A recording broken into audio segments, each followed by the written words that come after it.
नमस्कार, मैं हूं श्वेता झा और आप देख रहे हैं आज तक। बड़ी खबर इस वक्त की आपको बता दें, कोविड की वैक्सीन का इंतजार कर रही दुनिया को ब्रिटेन ने दी है ये अच्छी खबर। जी हां, ब्रिटेन ने फाइजर बायोएनटेक को कोरोना वायरस की वैक्सीन का आम लोगों पर इस्तेमाल की मंजूरी दे दी है। ऐसी मंजूरी देने वाला दुनिया का ये पहला पश्चिमी देश बन गया है ब्रिटेन में अगले हफ्ते से आम लोगों को कोविड की वैक्सीन दी जाएगी। फाइजर का कहना है कि ये वैक्सीन कोरोना वायरस के खिलाफ 95% तक सुरक्षा देने में सक्षम है। मिलन शर्मा हमारे संवाददाता हमारे साथ जुड़ गई हैं। मिलन, और क्या कुछ जानकारी मिल पा रही है?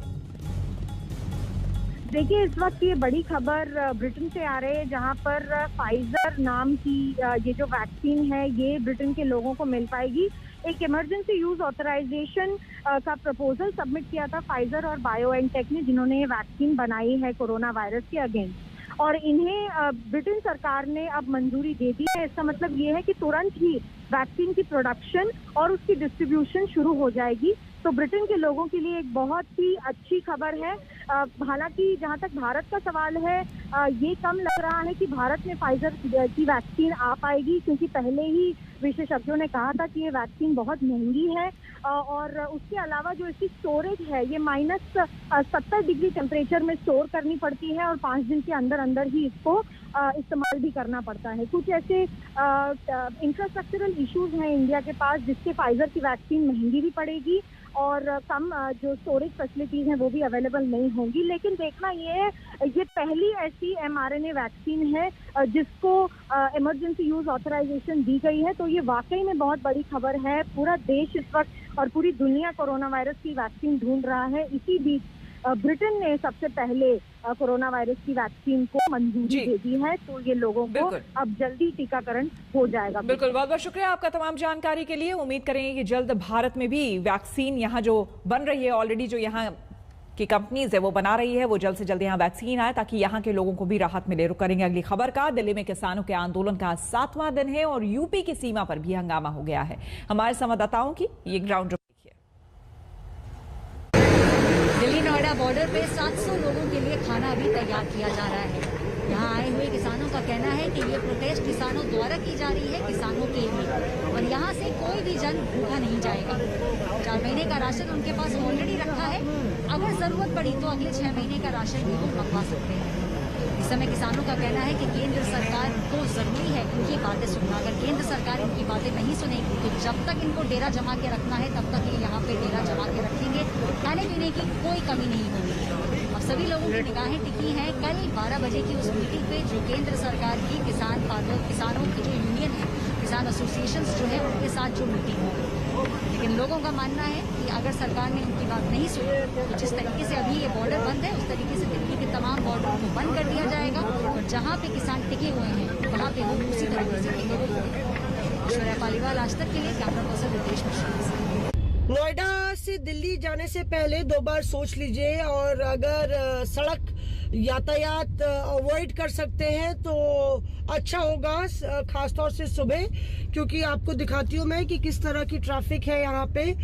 ये आप जो सामने देख रहे हैं ये डाइवर्जन है, यानी कि जो दादरी वाली रोड है, अक्षरधाम वाला रास्ता नोएडा से को जो जोड़ता है वो बंद है, और सिर्फ दिल्ली नोएडा फ्लाईवे जो है वो खुला हुआ है, जिसके चलते भारी ट्रैफिक जाम है। लगातार आधे घंटे का जाम नोएडा से दिल्ली जाने के रास्ते में है, और इसके चलते जो लोग दफ्तर जा रहे हैं उनको देरी हो सकती है। यहाँ पे पुलिस ने बैरिकेडिंग लगा रखी है, और ये बैरिकेडिंग से आपको साफ अंदाजा हो जाएगा कि जो रास्ता है, ये बैरिकेडिंग से अंदाजा हो जाएगा आपको कि जो रास्ता है वो आगे हम लोग नहीं ले सकते हैं, इसलिए अवॉइड कीजिए सुबह सुबह नोएडा से दिल्ली जाना।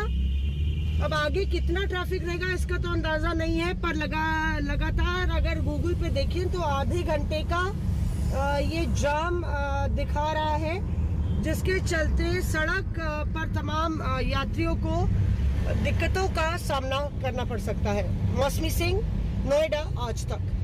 दिल्ली नोएडा बॉर्डर पे दिल्ली पुलिस और किसानों के बीच में हुई मुठभेड़। दूसरी ओर किसान काफी बड़ी संख्या के अंदर जो और किसान हैं उनका सहयोग करने के लिए यहाँ पे पहुँच चुके हैं, और दिल्ली पुलिस ने पूरा दिल्ली नोएडा बॉर्डर को इस समय सील कर दिया है। किसानों का ये कहना है जब तक उनकी मांगें पूरी नहीं होंगी वो दिल्ली के जितने भी बॉर्डर हैं उनको इसी तरीके से सीज करते रहेंगे।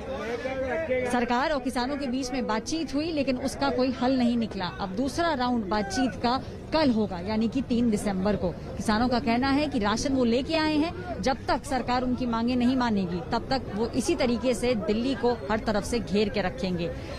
सुनने में ये भी आ रहा है कि बाकी देश के जितने किसान हैं वो भी धीरे धीरे करके इस आंदोलन में जुड़ेंगे। दूसरी ओर जो लोग आप देख रहे हैं वो अब ये जो मुहिम किसानों ने छेड़ी है उसका हिस्सा बनने के लिए आए हैं।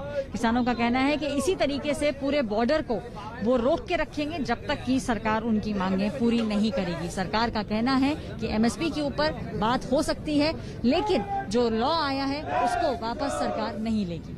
ऐश्वर्या पालीवाल, दिल्ली नोएडा बॉर्डर से, कैमरा पर्सन रितेश मिश्रा के लिए। किसानों का विरोध प्रदर्शन लगातार चल रहा है लेकिन उसमें कई सारे पहलू ऐसे भी हैं जो किसान नायाब तरीके से कर रहे हैं। इस वक्त एक हवन चल रहा है यहाँ पर गाजीपुर बॉर्डर में, जहाँ पर किसान सरकार की सद्बुद्धि के लिए प्रार्थना कर रहे हैं।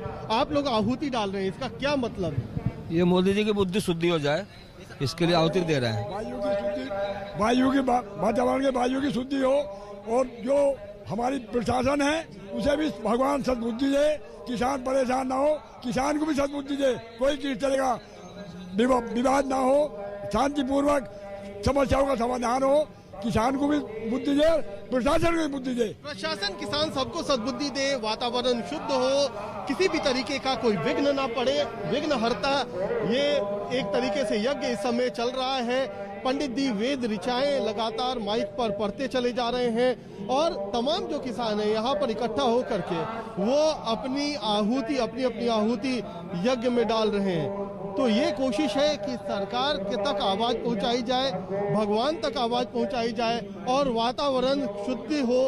यहाँ पर जो तमाम गतिरोध चल रहा है सरकार और किसानों के बीच, दोनों तरफ से वो गतिरोध खत्म हो, बातचीत से नया रास्ता निकले और इसके लिए ये यज्ञ, ये हवन, ये आहुति, ये हवन कुंड और यहाँ से गाजीपुर बॉर्डर से कोशिश है आवाज पहुंचाने की सरकार तक। कैमरामैन हिमांशु शर्मा के साथ कुमार कुणा, गाजीपुर बॉर्डर, दिल्ली आज तक।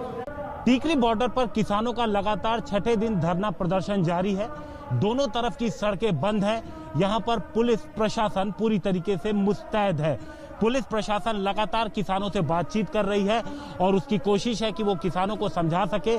पुलिस का कहना है कि उनके पास जो परमिशन है उसके मुताबिक वो किसानों को सिर्फ बुराड़ी की तरफ जाने दे सकते हैं, लेकिन किसानों का कहना है कि वो लगातार अपने नेताओं के संपर्क में है और जो भी फैसला 3 तारीख की मीटिंग के बाद आएगा या उसके पहले भी किसान नेता जो आदेश देंगे उसी के मुताबिक यहाँ पर जो किसान धरने पे बैठे हैं वो आगे की कार्रवाई करेंगे। कैमरामैन सचिन चंडोक के साथ हिमांशु मिश्रा, टीकरी बॉर्डर आज तक। देखिए, किसान ये कह रहे हैं कि कल एक राउंड की बातचीत और होनी है। कल जो बातचीत हुई थी जिसमें नरेंद्र सिंह तोमर, पीयूष गोयल और 35 प्रतिनिधि मौजूद थे किसानों के, अभी उसमें हल नहीं निकला। रिटर्न में मांगा क्या है किसानों से कि आपके क्या क्या इश्यूज हैं, क्या क्या डिमांड है, पॉइंट वाइज बताइए। आज वो सरकार को लिखित में भेजेंगे, लेकिन पुलिस ने अपने पूरे बंदोबस्त यहाँ किए हुए हैं। किसानों का आंदोलन तेज होगा, किसानों ने ये कहा है, लेकिन अभी पीसफुल चल रहा है। और यहाँ पर मेरे साथ आउटर नॉर्थ के डीसीपी गौरव शर्मा जी मौजूद हैं। गौरव जी, किस ढंग से आपकी पूरी तैयारी, क्योंकि किसान यहाँ से हट नहीं रहा है और कहा जा रहा है कि आंदोलन और तेज होगा? देखिए, जैसा कि आपको पता है कि कल इनके लीडर्स की एक मीटिंग हुई है और डेलीगेशन यहाँ से गया था। हमने उस डेलीगेशन को प्रॉपर एस्कॉर्ट करके भिजवाया। इस बात से ही आपको ये बात समझ आती है कि जो एक बेसिक फैसिलिटेशन इस मुद्दे को रिजॉल्व करने चाहिए, तो दिल्ली पुलिस के लिए बिल्कुल तत्पर है और हम अपनी पूरी फैसिलिटेशन इनसे कर रहे हैं। और जैसे आपने ये बताया कि अभी मीटिंग का कोई हल नहीं निकला है, तो उस चीज़ को लेकर किसी भी तरह की डिस्टर्बेंस ना हो, उसी हिसाब से हमने अपने इंतजाम को बढ़ा रखा है और कोई भी ऐसी सिचुएशन आएगी तो उसको फेस करने के लिए हम पूरी तरह से तैयार हैं। किसान नेता क्या क्या उनकी आपत्तियां हैं, क्या क्या उनकी मांगे हैं, उसको लिखित में आज केंद्र सरकार को भेजेंगे, क्योंकि कल केंद्र सरकार ने बैठक में ये कहा था जो जो आपके इश्यूज हैं उनको रिटर्न में भेजिए ताकि हम उसको ठीक से पढ़ सकें, एग्जामिन कर सकें। और कल फिर एक बार फिर सरकार की और किसान नेताओं की मीटिंग होगी। इस वक्त हमारे साथ भी एक किसान नेता मौजूद हैं, सुखविंदर सिंह जी। सुखविंदर जी, कल बैठक हुई और कल एक बैठक फिर होगी किसान नेताओं के रिप्रेजेंटेटिव के साथ, लेकिन कल कोई बात आगे नहीं बढ़ी, लेकिन सरकार ने कहा कि आप रिटर्न में भेजिए। तो आगे कैसे होगा? कल बातचीत होगी, आपको लगता है कोई रास्ता निकल पाएगा कल? हमने कल वाली मीटिंग का जो बाइकाट किया था, क्योंकि हमें ये सरकार की नीयत और नीति दोनों में फर्क लगता है, इसलिए हमने बाइकाट किया और बाइकाट लगातार करते आ रहे हैं। हम कह रहे हैं कि देश की सभी जथेबंदियों को बुलाएं। उन जो रिप्रेजेंटेटिव का यही कहना है कि हम इन 3 कानूनों को वापस लिए जाने तक अपनी मांगों पर अड़े रहेंगे और हमारा आंदोलन चलता रहेगा। कैमरामैन संजीव कुमार के साथ अशोक सिंघल, सिंघू बॉर्डर, आज तक।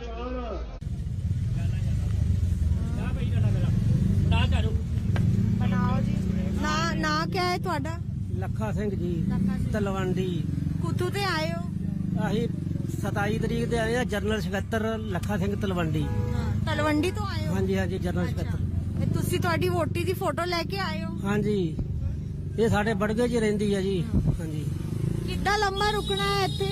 ਇੱਥੇ ਭਾਵੇਂ 6 ਮਹੀਨੇ ਲੱਗ ਜਾਏ, ਸਾਲ ਲੱਗ ਜਾਏ, ਜਿੰਨਾ ਚਿਰ ਆਈਡੀਨੈਸ ਵਾਪਸ ਨਾ ਲਾਏ ਮੋਦੀ ਸਰਕਾਰ ਨੇ, ਉਹਨਾਂ ਚਿਰ ਨਹੀਂ ਜਾਣਾ। ਭਾਵੇਂ ਜਿਤਨਾ ਟਾਈਮ ਮਰਜ਼ੀ ਲੱਗ ਜਾਏ, ਭਾਵੇਂ ਸ਼ਹੀਦੀਆਂ ਪਾ ਜਾਣ ਬੰਦੇ, ਜੋ ਮਰਜ਼ੀ ਹੋ ਜੇ। ਘਰੋਂ ਅਸੀਂ ਦੱਸ ਕੇ ਆਏ ਵੀ ਸਾਡੇ ਆਉਣ ਦੀ ਝਾਕ ਨਾ ਰੱਖਿਓ, ਜਿੰਨਾ ਚਿਰ ਇਹ ਵਾਪਸ ਨਾ ਕਾਨੂੰਨ ਹੋਏ। ਕਾਲੇ ਕਾਨੂੰਨ ਸਾਰੇ ਮੋਦੀ ਜੇ ਵਾਪਸ ਹੋਊਗਾ, ਫਿਰ ਇਹ ਧਰਨਾ ਵਗੈਰਾ ਚੁੱਕਿਆ ਜੂ, ਉਹਨਾਂ ਚਿਰ ਨਹੀਂ।